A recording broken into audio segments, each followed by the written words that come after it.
It took just 12 seconds to kill America's favorite Western. On a November night in 1974, Gunsmoke aired a scene so graphic, so shocking, that CBS's phone lines crashed from angry viewers' calls. Parents were outraged, religious leaders demanded boycotts, and even Congress got involved. The controversy didn't just shock viewers, it triggered a chain of events that would bring down one of television's most beloved shows and change American TV forever. Gunsmoke started as a radio show in 1952. It was created to show a realistic and tough version of the Old West. The idea came from CBS chairman William S. Paley, who wanted something like detective stories but set in the frontier. The first pilot was recorded in 1949, but it wasn't aired. The main character was first called Mark Dillon, but they later changed it to Matt Dillon. William Conrad was chosen to play Matt because of his deep, serious voice. The show was different from other westerns. It used background sounds like dogs barking and people talking to make listeners feel like they were there. It aired late on Saturday nights, but still became very popular. In 1955, Gunsmoke transitioned to television, becoming a huge moment for Western shows. It premiered on September 10, 1955, just days after the life and legend of Wyatt Earp, marking a shift to more adult-themed westerns. CBS wanted to bring the radio show's success to TV, but faced challenges, especially in casting. Rumors about John Wayne playing Matt Dillon weren't true. Instead, James Arness was chosen for the role, and he became the face of the character for 2 decades. Amanda Blake played Miss Kitty Russell, the saloon owner, adding depth to the male-dominated Dodge City. Milburn Stone played Doc Adams, the town's doctor and voice of wisdom. Interestingly, Doc didn't have a first name for 16 years, and Stone eventually named him Galen. Dennis Weaver played Chester Good, Dillon's loyal but clumsy deputy, who was loved for his limp and charm. He stayed on the show until 1964.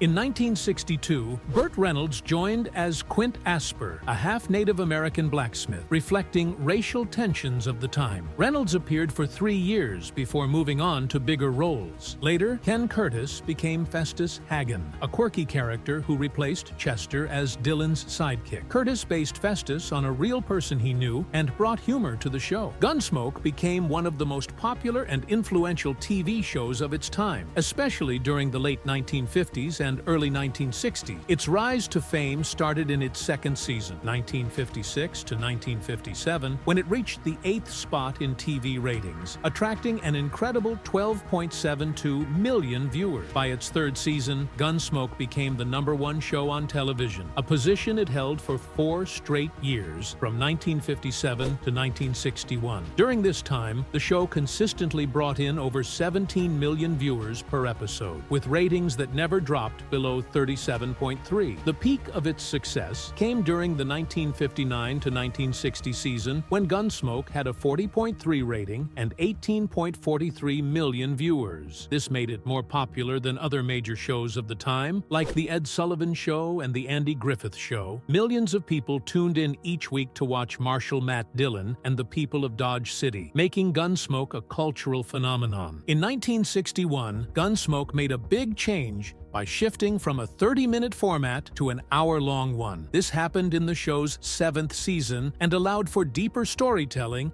and more complex character development. Before the change, Gunsmoke had produced 233 half-hour episodes in black and white. Afterward, from 1961 to 1966, the show created 176 hour-long black and white episodes. When the format switched, the ratings dipped slightly, and Gunsmoke dropped from #1 to #3 during the 1961 to 1962 season. Still, this shift turned out to be a smart decision over time. The longer episodes let the writers explore richer plots and gave the cast more time to shine. The show also attracted a remarkable lineup of guest stars and featured memorable recurring characters. Burt Reynolds played Quint Asper, a blacksmith, for 3 years before he became a movie star. Harrison Ford, and William Shatner also appeared on the show before they became famous. Even Hollywood legends like Bette Davis made guest appearances. John Wayne didn't act on the show, but he introduced its very first episode. Gunsmoke also had recurring characters that fans loved, like Festus Hagen, played by Ken Curtis, and Newly O'Brien, played by Buck Taylor. Along with regulars like Miss Kitty and Doc Adams, these characters made Dodge City feel like a real community. Week after week, people came back to watch because they cared about these characters and their stories. Gunsmoke changed how Westerns were made. Earlier Western shows were simple and made for kids, but Gunsmoke was different. It showed the Old West as a rough, gritty place. Dodge City wasn't perfect. It had danger, violence, and tough decisions. The show's creators wanted to tell stories that felt real. Matt Dillon, played by James Arness, wasn't a quick-draw gunslinger. He was thoughtful and tried to solve problems peacefully, only using his gun when he had no choice. This made him a new kind of Western hero. Gunsmoke inspired other Westerns like Bonanza and Rawhide. However, in the late 1960s, TV started changing in big ways. For years, shows about small towns and cowboys were very popular, but now younger people wanted something new. By 1967, most Americans were young, with the average age being just 27. They didn't want the old-fashioned shows anymore. They wanted programs that talked about real problems, like the fight for civil rights, protests against the Vietnam War, and new ways of thinking. Shows about small-town life or Westerns began to lose viewers, especially young ones. Popular programs like the Beverly Hillbillies or Bonanza started to feel outdated. Instead, shows like The Mary Tyler Moore Show and All in the Family became hits because they talked about modern issues. Another new show, 60 Minutes, started in 1968. It showed that people also wanted more serious, news-style programs. Funny and edgy shows like Rowan and Martin's Laugh-In were also a hit. By 1969, most of the top TV shows were set in cities or suburbs, not on farms or ranches anymore. Everything was changing. Then came something called the rural purge. In 1970 and 1971, TV networks got rid of many shows about rural life. CBS was the leader in this change. They wanted younger city viewers who would attract more advertisers. In May 1970, CBS started by canceling Petticoat Junction. After that, they quickly canceled Green Acres, the Beverly Hillbillies, and many other popular shows. Even though these shows still had lots of fans, they were seen as old-fashioned. Other networks like ABC and NBC did the same thing, canceling long-running programs like The Lawrence Welk Show and The Virginian. Over 30 shows were canceled in just 2 years. This made a lot of people upset. Some even held government hearings to complain about the changes, but the networks stuck to their plans. They wanted new, modern shows that talked about current issues. One show that survived all this change was Gunsmoke. While other Westerns disappeared, Gunsmoke stayed popular. It was different because it changed with the times. In the late 1960s, the show started having episodes about real problems like racism and drug addiction. This helped it stay relevant, especially with younger viewers. Another reason it survived was because of CBS founder William S. Paley. When the network wanted to cancel Gunsmoke in 1967, Paley personally saved it, saying, "There will always be a Gunsmoke as long as I'm in charge." This support helped the show stay on air. By the 1970s, while other Westerns were gone, Gunsmoke was still a top show, drawing millions of viewers every week. A big moment for Gunsmoke was when CBS moved it from Saturday nights to Monday nights in 1967. Before the move, the show's ratings were dropping, and it was close to being canceled. To make room for Gunsmoke on Monday, CBS canceled Gilligan's Island, which upset fans of that show, but the move worked out. On Monday nights, more families started watching Gunsmoke, and its ratings shot up. On November 11, 1974, an episode of Gunsmoke called The Tarnished Badge aired, and one specific scene shocked everyone who watched it. The story was about a corrupt lawman named Manon, played by Morgan Woodward. About 37 minutes into the episode, Manon confronted a young man named Corey, played by Nicholas Hammond, in a dark alley. The tension in the scene kept building until, out of nowhere, Manon raised his shotgun and fired it at point-blank range. What happened next stunned audiences. Corey's chest exploded in blood, and the scene showed everything in graphic detail. The sound of the shotgun blast was loud and jarring, and after that, there was a chilling silence as Corey's body hit the ground. ground. It only lasted 12 seconds, but the scene felt incredibly real. The crew had used over 3 gallons of fake blood and a complicated air pump system to create the gruesome effect. Back then, TV shows didn't show violence like this. Westerns usually kept things clean, so this level of brutality felt like a complete shock to viewers. People were furious. Right after the episode aired, CBS started getting phone calls from angry viewers. Within hours, there were over 3,000 calls. By the next morning, the number had grown to more than 15,000. The network's phone lines couldn't handle the traffic and crashed several times. Parents were especially upset. One mother from Kansas wrote a letter saying her children were traumatized by what they saw. Groups like the National Parent-Teacher Association jumped in and released a statement condemning the show. Religious leaders called for action too. Reverend Donald Wildman demanded a boycott of CBS and its sponsors. Even politicians got involved. Senator John Pastore, who was already against violence on TV, called for a government investigation. Newspapers wrote about it non-stop. The New York Times published a front-page article titled "Gunsmoke Goes Too Far?" A poll taken a few days later showed that 68% of Americans who knew about the scene thought it was way too violent for television. The outrage was so intense that it became the biggest story of the week, even overshadowing other major news events. CBS couldn't ignore the backlash. On November 19th, just days after the episode aired, network executives had a long emergency meeting. After 6 hours, they made a big decision. They were taking Gunsmoke off the air, at least temporarily. On November 20th, the CBS president, Arthur R. Taylor, announced the news. He said the network understood the concerns of viewers and wanted to review the show's content carefully. This shocked everyone. Gunsmoke had been on TV for 20 years. It was one of the most beloved shows in America, and now it was gone. The cast and crew didn't see it coming. James Arness, who played Marshal Matt Dillon, later said they were in the middle of filming a new episode when they got the news. While the show was suspended, CBS filled its time slot with reruns of The Mary Tyler Moore Show. The network lost millions of dollars in advertising revenue during this break, but they worked behind the scenes to make sure nothing like this would happen again. They even created new rules to limit how much violence could be shown on TV. The controversy didn't just end with Gunsmoke being pulled. It started a much bigger debate about violence on television. In December, the U.S. Senate held hearings on the issue. Experts, psychologists, and TV executives all testified. Dr. Albert Bandura, a famous psychologist, explained how kids could copy the violence they saw on screen, using evidence from his Bobo doll experiments. The TV industry argued they could regulate themselves without government interference. They pointed to the family viewing hour, which set aside the 8 to 9 p.m. slot for safer programming, as proof. But critics said this wasn't enough. The debate even reached universities, with studies showing how TV violence could change the way people saw the world, making them believe it was more dangerous than it really was. Some experts, like anthropologist Margaret Mead, argued that TV violence was more of a symptom of bigger problems in society than the actual cause. It forced networks to think more carefully about what they were showing. It also led to the creation of better tools for parents, like content ratings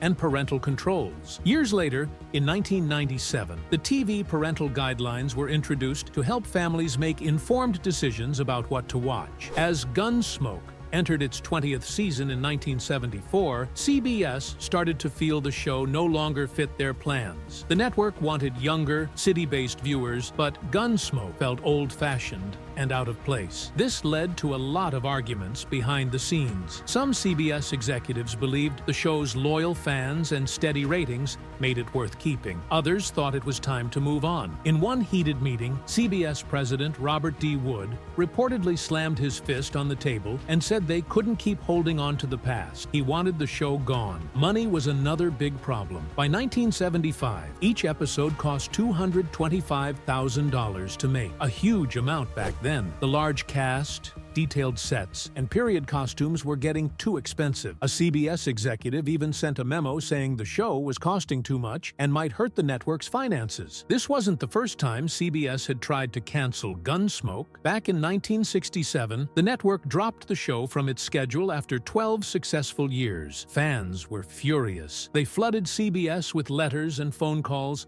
begging them to bring it back. Even politicians got involved. Senator Robert Byrd spoke out against the cancellation in Congress. The backlash was so strong that CBS reversed their decision and kept the show. In 1971, CBS tried again. They thought about replacing Gunsmoke with a medical drama called The Healers, but the new show's test screenings went badly, so Gunsmoke survived. Then, in 1973, CBS told the producers the 19th season would be the last. But a sudden rise in ratings during May convinced the network to change their minds again. These close calls created a lot of stress for the cast and crew. James Arness, who played the lead role of Marshal Matt Dillon, later said they were always on edge, never sure if the show would return for another season. One reason Gunsmoke survived these earlier cancellations was the strong support of William S. Paley, the founder of CBS, and his wife, Babe Paley. In 1967, when CBS first decided to cancel the show, Babe found out and rushed to tell her husband. She insisted they couldn't cancel her favorite show. Paley stepped in immediately, calling CBS executives into his office and demanding they save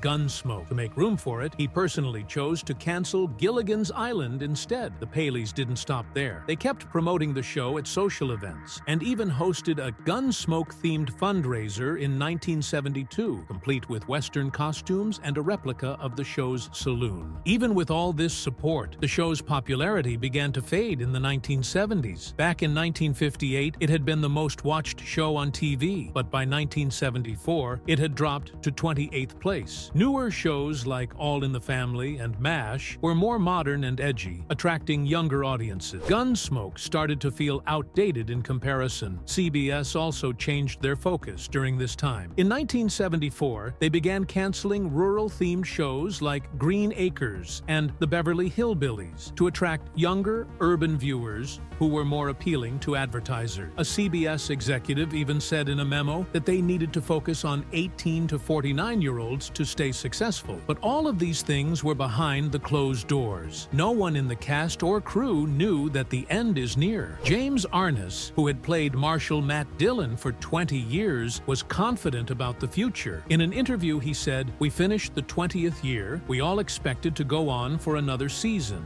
or 2 or 3. This belief wasn't just his. The entire team shared it. Writers, designers, and casting were already making plans for the next season. They thought more stories about Matt Dillon's past or deeper looks into characters like Doc Adams and Festus Hagen might come next." In 1975, the sudden cancellation of Gunsmoke shocked everyone. After running for 20 years, CBS made the decision to end the show on March 31st, 1975. The news came out of nowhere. Even the cast and crew didn't know it was coming. The Associated Press broke the story with a dramatic headline, "CBS has done something Indians, bad guys, bad whiskey, and not even CBS could do earlier. Kill off U.S. Marshal Matt Dillon." Newspapers across the country shared this news, leaving fans stunned. The way CBS handled the cancellation made things even worse. They didn't tell anyone on the Gunsmoke team. Producer John Mantley only found out by reading The Hollywood Reporter. James Arness, who played Marshal Matt Dillon for 2 decades, was blindsided too. He later said in an interview, "We finished the 20th year. We all expected to go on for another season, or 2 or 3. The network never told anybody they were thinking of canceling. Everyone involved was caught off guard." What made the cancellation even more confusing was that Gunsmoke was still doing well in the rating. It was one of the top 30 shows in America, ranking 28 with a strong 24.5 rating and a 38 share. Fans couldn't understand why CBS would cancel such a popular show. There was no warning, no proper finale, and no chance to say goodbye to the characters they loved. CBS had its reasons, but they weren't easy for people to accept. During the early 1970s, CBS went through what was called the rural purge. The network was canceling rural-themed shows to make way for more modern, urban programs. Even though Gunsmoke was still popular, CBS executives thought its audience was too old and rural to attract advertisers. Fred Silverman, a key figure at CBS,